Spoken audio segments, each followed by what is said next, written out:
주시기를 바랍니다. 우리 옆에 분들과 함께 축복의 인사하겠습니다. 반갑습니다. 사랑합니다. 축복합니다. 네, 감사합니다. 오늘 하나님 우리에게 주시는 말씀 출애굽기 27장 9절부터 19절까지 말씀 봉독하겠습니다. 출애굽기 27장 9절부터 19절까지 말씀입니다.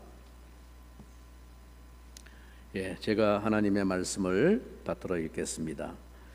너는 성막의 뜰을 만들지니 남쪽을 향하여 뜰 남쪽에 너비가 100규빗의 세마포 휘장을 쳐서 그 한쪽을 당하게 할지니 그 기둥이 스물이며 그 받침 스물은 못으로 하고 그 기둥의 갈고리와 가름대는 은으로 할지며 그 북쪽에도 너비가 100규빗의 포장을 치되 그 기둥이 스물이며 그 기둥의 받침 스물은 못으로 하고 그 기둥의 갈고리와 가름대는 은으로 할지며 뜰의 옆 곧 서쪽에 너비 50규빗의 포장을 치되 그 기둥이 열이요 받침이 열이며 동쪽을 향하여 뜰 동쪽의 너비도 50규빗이 될지며 문 이쪽을 위하여 포장이 15규빗이며 그 기둥이 셋이요 받침이 셋이요 문 저쪽을 위하여도 포장이 15규빗이며 그 기둥이 셋이요 받침이 셋이며 뜰 문을 위하여는 청색, 자색, 홍색 실과 가늘게 꼰 배실로 수놓아 짠 20규빗의 휘장이 있게 할지니 그 기둥이 넷이요 받침이 넷이며 뜰 주위 모든 기둥의 가름대와 갈고리는 은이요 그 받침은 못이며 뜰의 길이는 100규빗이요 너비는 50규빗이요 세마포 휘장의 높이는 5규빗이요 그 받침은 못이며 성막에서 쓰는 모든 기구와 그 말뚝과 뜰의 포장 말뚝을 다 노스로 할지니라. 아멘. 우리는 지난 시간 희생의 피와 제물의 연기가 올라가는 놋 제단의 메시지를 묵상해 보았습니다. 오직 보혈을 지나서만이 거룩하시고 영원하신 하나님의 품 안으로 들어갈 수 있다는 메시지였습니다. 날 위해 죽임당하신 어린 양 예수 그리스도의 보혈을 지나서 이제 우리는 그 하나님의 품으로 나아가는 그런 자격과 축복을 얻었습니다. 하나님은 이어서 이제 모세에게 이제 성막의 뜰에 관해서 말씀해 주셨습니다. 너는 성막의 뜰을 만들지니. 그런데 이 뜰을 만들라는 말씀을 오늘 읽은 본문을 잘 살펴보면 사실상 전혀 그 뜰을 어떻게 꾸미고 만들 것인가에 관한 이야기가 아니고 오직 그 뜰을 어떻게 울타리를 쳐서 만들 것인가에 관한 이야기입니다. 사진을 한번 참고해 보시면 이 성막의 울타리는 밝고 흰 세마포 천으로 둘러쳐져 있습니다. 이 울타리는 성막의 양옆으로 남쪽과 북쪽으로 약 45m 정도의 길이로 그리고 앞쪽과 뒤쪽은 그 절반인 22.5m 정도의 길이로 되어 있습니다. 그리고 높이는 약 2m 정도, 2.3m 정도 높이로 그렇게 세워져 있습니다. 이 긴 세마포천으로 둘러쳐져 있는 이 울타리는 노스로 싼 60개의 기둥이 견고하게 이 울타리를 지탱하고 있습니다. 이것은 광야에서 이 성막을 중심으로 여러분이 사진에서 보는 바와 같이 저 성막을 중심으로 사방에 둘러서 진치고 있는 이스라엘 12지파의 회중이 살아가는, 회중이 거하고 있는 천막, 거무스레한 이 회중들이 사는 저 천막과는 아주 눈에 띄게 대조적이고 돋보이는 것이었습니다. 이스라엘 12지파의 진영 한복판에 하얀 세마포 휘장으로 둘러쳐 있는 이 성막의 울타리는 저 진영에 있는 모든 사람들의 눈에 환하게 돋보였을 것입니다. 그 새하얀 세마포 휘장은 그 성막의 거룩과 순결을 상징하는데 이는 곧 이 세마포 휘장처럼 그렇게 희고 점 하나 없이 순결한 예수 그리스도를 가리킵니다.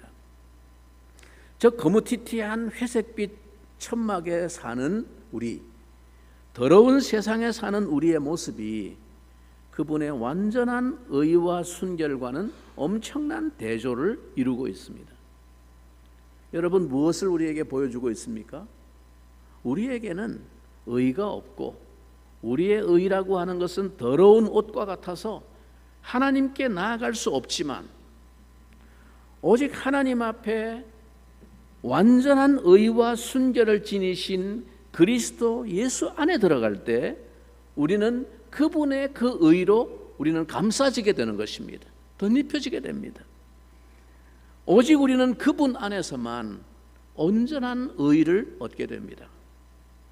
저 세마포 휘장으로 둘러친 울타리를 견고하게 지탱하고 있는 저 60개의 놋 기둥은 우리들의 의의 피난처가 되시는 예수 그리스도의 든든함을 보여주고 있습니다. 사막의 거센 모래바람에도 흔들리지 않는 그 울타리의 견고함은 그분 안에서 누리게 되는 우리의 의의 안전함을 보여주고 있습니다. 어떤 사탄의 송사에도 그분 안에서 우리가 얻게 된 이 의를 흔들 수가 없습니다. 그분은 우리의 영원한 요새이시고 영원한 피난처가 되어 주시기 때문입니다. 자, 이 뜰의 목적과 용도는 제사를 집행하고 거룩한 의식을 치를 수 있는 넓은 야외 공간을 마련하는 것이었습니다. 근데 저 사진에서 여러분 본 바와 같이 성막 그 자체는 이 뜰 전체의 약 15분의 1 정도밖에 차지하지 않기 때문에 넓은 뜰 공간이 있었습니다. 하나님을 만나기를 원하고 하나님께 나아가기를 원하는 자들은 누구나 이 뜰 안으로 들어올 수 있습니다. 심지어는 이방인들조차도 하나님을 예배하기 원하는 자들은 이 뜰 안에 들어올 수 있습니다. 모세가 준 율법을 보면 민수기 15장 14절에서 이렇게 말씀합니다. 너희 중에 우거하는 타국인이나 너희 중에 대대로 있는 자가 누구든지 여호와께 향기로운 화제를 드릴 때에는 너희 하는데도 그 사람도 그렇게 할 것이라. 회중 곧 너희나 우거하는 타국인이나 한 율례니 너희의 대대로 영원한 율례라. 너희의 어떠한 대로 타국인도 여호와 앞에 그러하리라. 여러분, 이 하나님의 뜰은 이스라엘뿐만 아니라 모든 인생들을 위해서 열려있는 은혜의 뜰입니다. 하나님은 모든 인생을 향해서 초청하시고 있습니다. 이 뜰 안에는 하나님의 모든 자비하심이 충만합니다. 이방 여인 룻이 그 시어머니 나오미를 쫓아서 여호와 하나님의 품에 자신의 운명을 의탁하였을 때 그를 만난 보아스가 그 룻을 향해서 했던 축복의 말을 여러분 기억하십니까? 룻기 2장 12절에 이스라엘의 하나님 여호와께서 그 날개 아래 보호를 받으러 온 네게 온전한 상 주시기를 원하노라. 네가 이방 여인이지만 그 날개 아래 보호를 받으러 온 사람을 하나님은 물리치지 아니하신다. 온전한 복 주시기를 원한다. 여러분, 우리 하나님은 그 어떤 인생도 그 날개 아래 보호받기를 원하는 인생 외면치 아니하시는 분이십니다. 할렐루야. 옛날 다윗은 이 주님의 뜰에 들어간 자의 그 행복에 대해서 그 감격을 시편에서 이렇게 노래했습니다. 시편 65편 4절에 주께서 택하시고 가까이 오게 하사 주의 뜰에 거하게 하신 사람은 복이 있나이다. 우리가 주의 집 곧 주의 성전의 아름다움으로 만족하리이다. 시편 100편 4절 감사함으로 그 문에 들어가며 찬송함으로 그 궁정에 들어가서 그에게 감사하며 그 이름을 송축할지어다.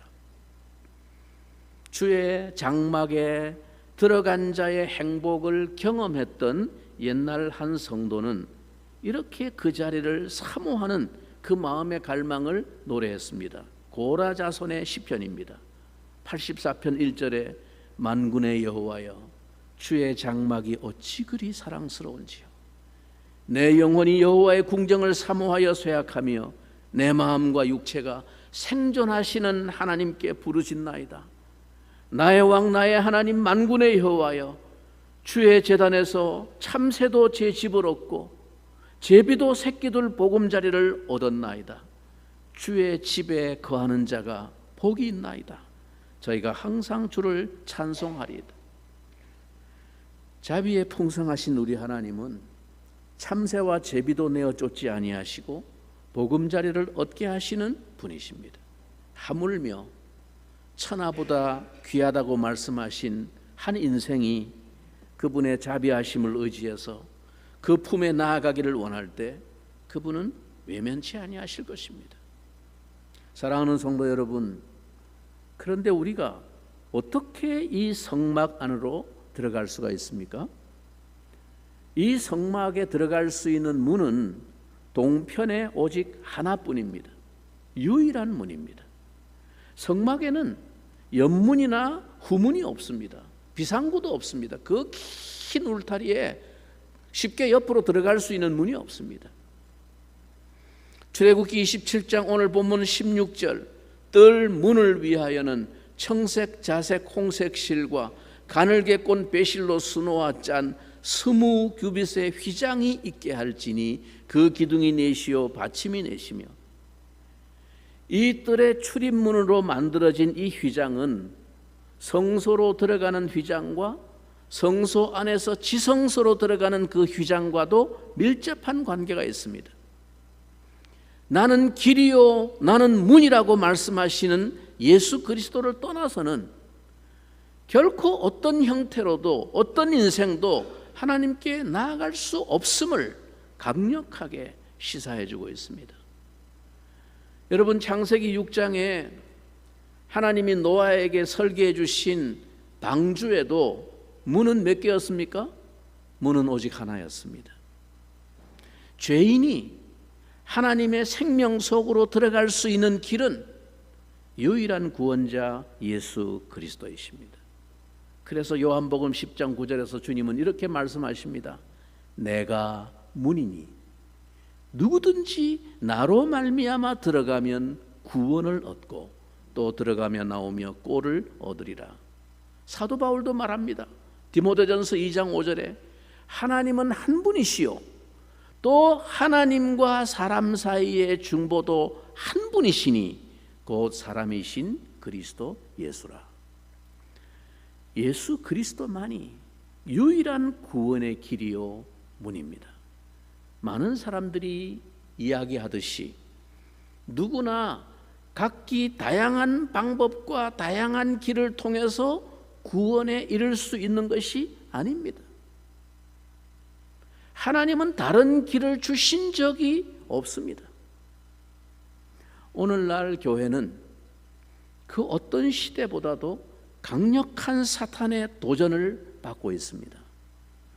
온 세상이 기독교를 에워싸고 거대한 연합을 도모하고 있습니다. 다원주의 사상은 이 시대의 기치입니다. 오래전에 벌써 한 10수년 전이라고 기억되어지는데 TV에서 한 취재 프로그램을 방영한 것을 본 적이 있습니다. 캐톨릭의 수녀와 불교의 여성과 원불교, 성공회 등에서 각각 모인 수도자들이 그 각 종교의 성지를 함께 차례로 순례하는 과정을 보여주면서 평화를 이야기하는 프로그램이었습니다.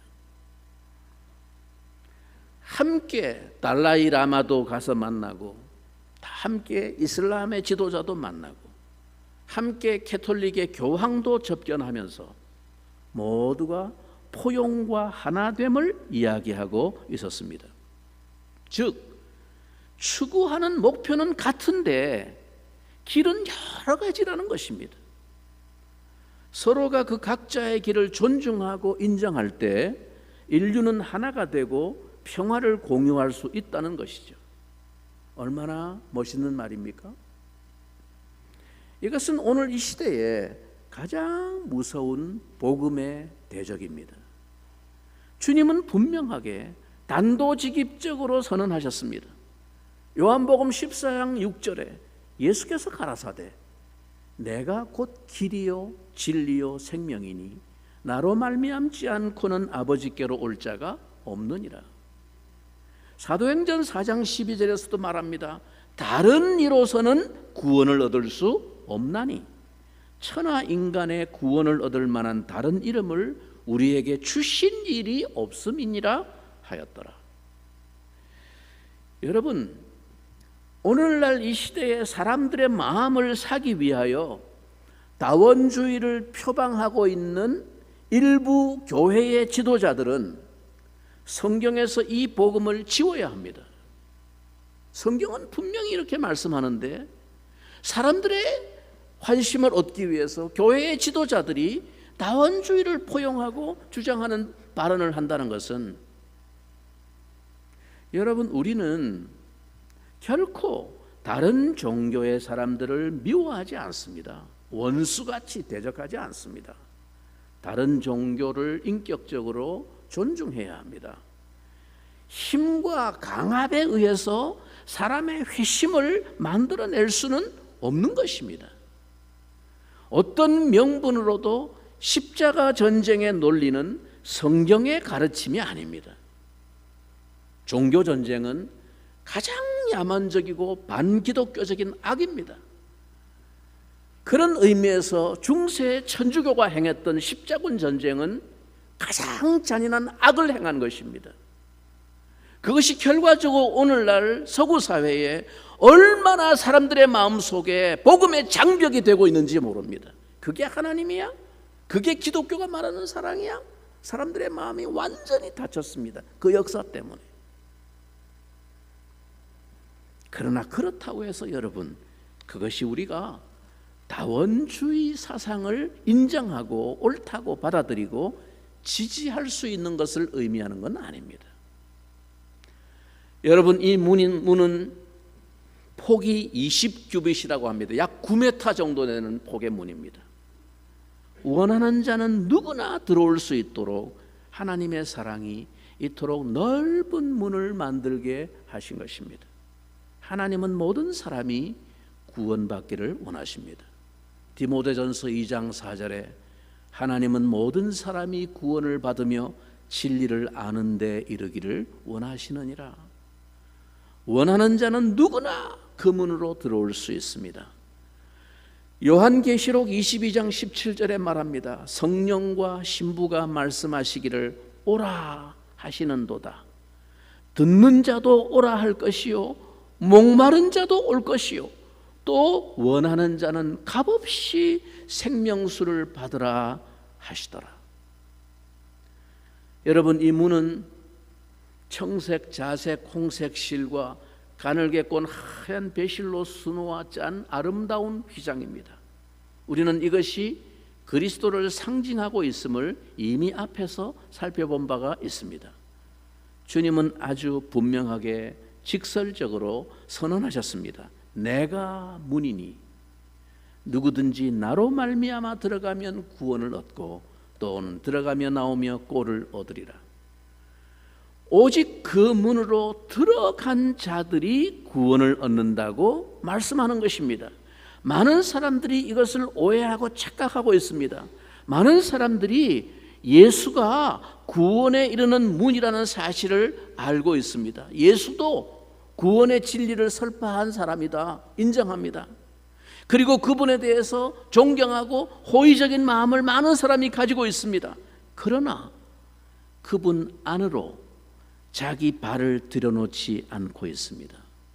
구원은 그 문 앞에 서서 그 문을 칭찬하고 좋다고 말하는 자들에게 주어지는 것이 아니라 그 문으로 들어온 자들의 것입니다.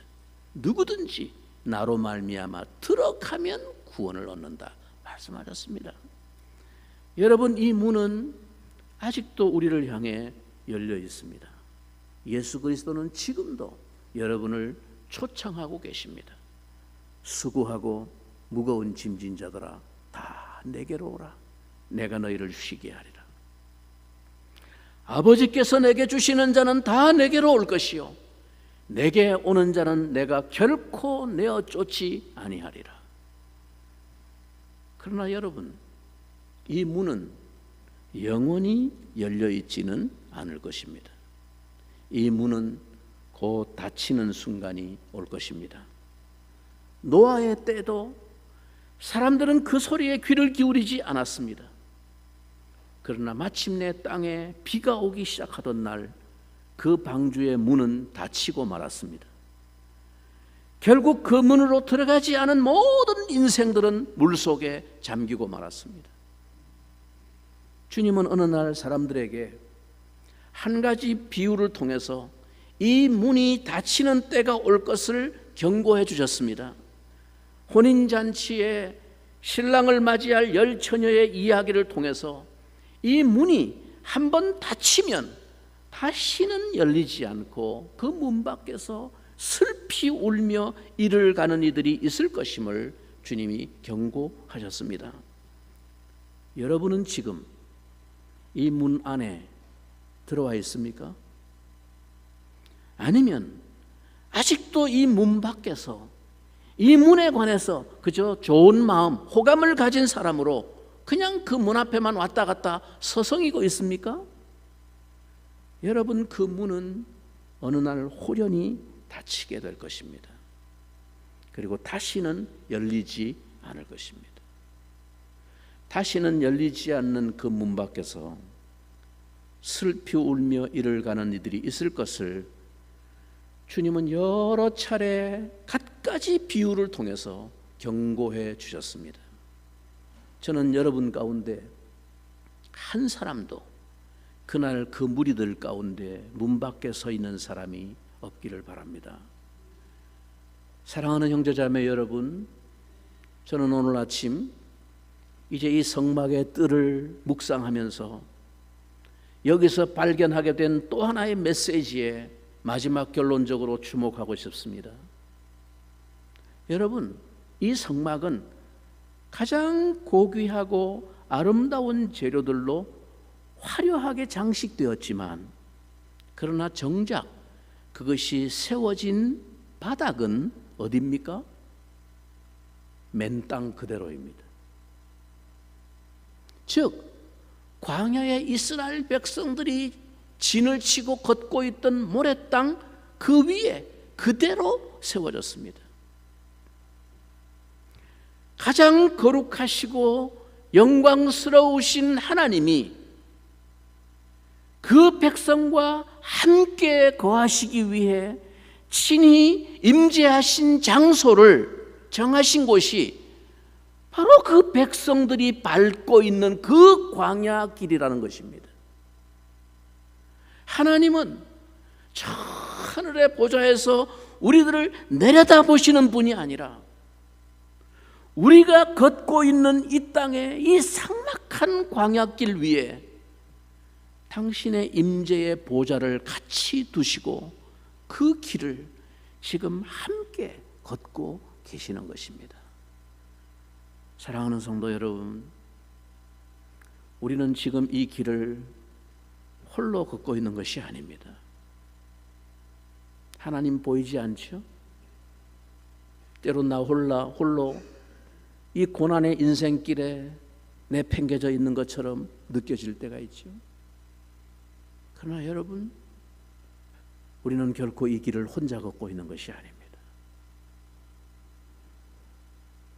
거친 모래바람이 불어닥치고 뜨거운 사막의 열기와 밤의 추위가 광야길을 걷는 우리의 삶을 고달프게 하지만 지금 내가 걷는 이 인생길은 나를 사랑하셔서 나와 함께 교제하기를 원하시는 우리 주님이 같이 걷고 계시는 길임을 믿으시기 바랍니다.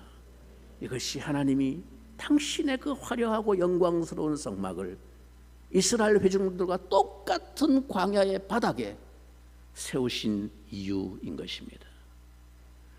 우리가 부르는 복음성가 중에 이런 찬양 가사가 있습니다.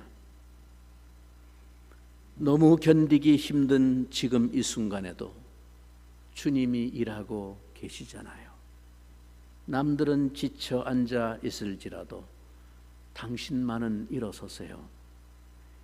힘을 내세요. 힘을 내세요. 주님이 손잡고 계시잖아요. 주님이 나와 함께함을 믿는다면 어떤 역경도 이길 수 있잖아요. 어떤 고난도 이길 수 있잖아요. 이 성막을 중심으로 사방에는 이스라엘 12지파의 장막들이 바로 그 동일한 광야의 땅 위에 진을 치고 있습니다. 거룩하신 이스라엘의 하나님은 바로 그 백성들이 밟고 있는 그 동일한 땅 위에 같이 장막을 치시고 함께 하고 계시는 것임을 이 성막이 우리에게 보여주고 있습니다.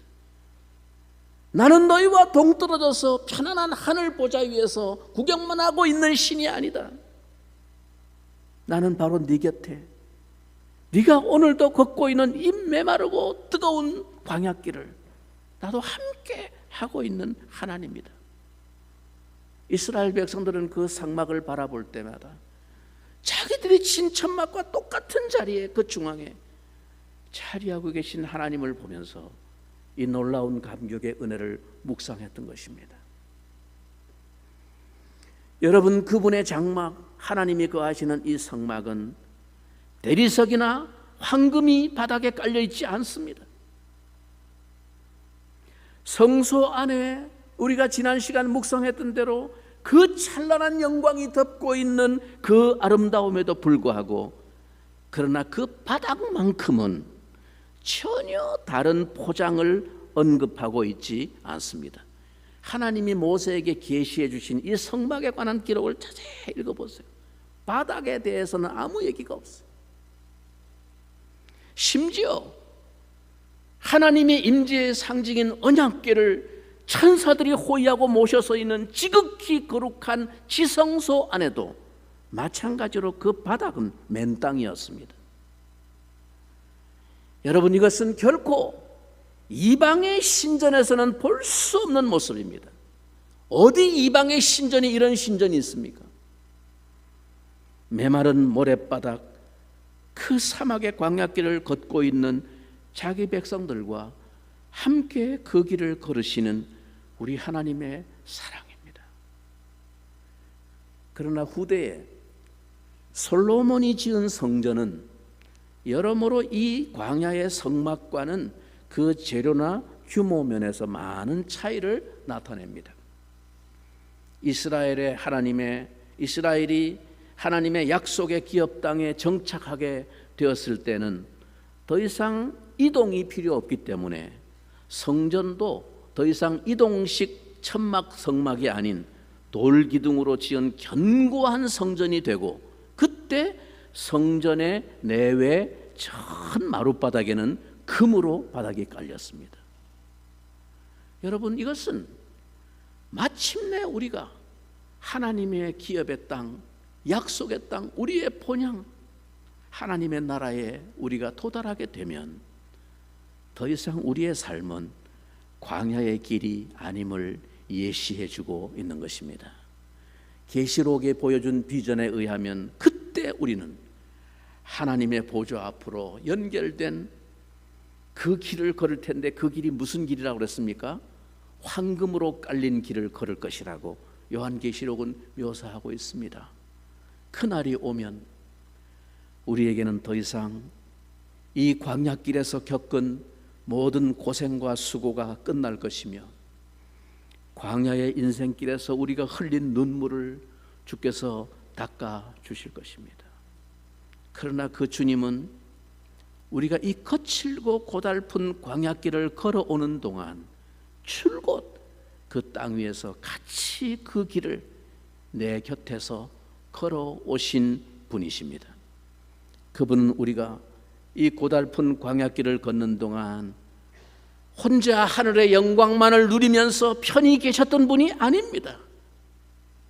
고난 가운데, 고통 가운데 함께 그 길을 걸어오신 그 주님이 마지막 그날에 이제는 모든 수고를 그치고 쉬라 하시며 내 눈에서 눈물을 닦아 주시는 것입니다. 이것은 얼마나 더 가슴 뭉클한 감격일까요? 하나님께로 더 가까이 갑니다. 고통 가운데 계신 주님, 변함없는 주님의 크신 사랑, 영원히 주님만을 섬기리. 우리가 이 감격을 찬양할 수 있게 되는 가장 중요한 동기는 그 주님이 어디 계신다고요? 고통 가운데 나와 함께 계셨던 주님, 그 주님을 깨닫게 될 때 변함없이 그 크신 사랑 영원히 찬양하겠습니다 라는 고백이 터져나오게 되는 것이죠. 우리 주님은 당신의 백성들이 겪는 이 땅에서의 그 고통의 길 가운데 함께 계시는 주님이십니다. 그래서 우리는 그 고통 가운데서 하나님께로 더 가까이 나아갈 수 있는 것입니다. 여러분, 우리 주님은 지금 우리가 걷는 이 광야길에 함께 똑같이 그 아픔을 나누며 옆에서 우리를 독려하면서 함께 걷고 계시는 분임을 믿으십니까? 여러분의 눈이 이 광야길을 걸으면서 내 곁에 함께 걷고 계시는 그분을 볼 수 있기를 주님의 이름으로 축원합니다. 힘을 내세요. 힘을 내세요. 주님이 손잡고 계시잖아요. 주님이 나와 함께함을 믿는다면 어떤 역경도 이길 수 있잖아요. 어떤 고난도 이길 수 있잖아요. 이 시간 우리 같이 한번 그 주님을 묵상하면서 같이 한번 동성으로 기도하겠습니다. 주님, 나 같은